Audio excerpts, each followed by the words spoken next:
The 15th Grand Prix of the season takes us to Asia. Not only is this the first race ever in the city-state of Singapore, it's also the first night race in Formula One history.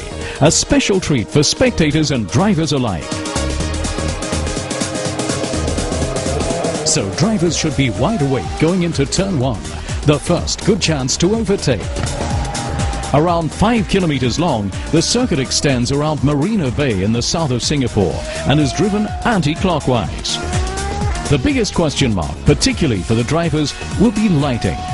But if you think the drivers won't be able to see a thing, then you're wrong. That's because the night in Singapore will be lit up by 3,000 lux. And to give you an idea of just how bright it will be, that's 4 times brighter than normal floodlights at a football ground.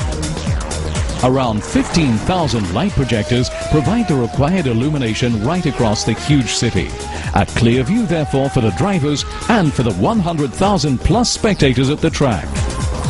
The organisers have also ensured there are plenty of runoff zones, a source of major headaches for most city Grand Prix events. The route goes right through the man-made harbour and back again into the city's entertainment district. It's top speed towards the Esplanade Theatre, only to break back down just after it to under 100.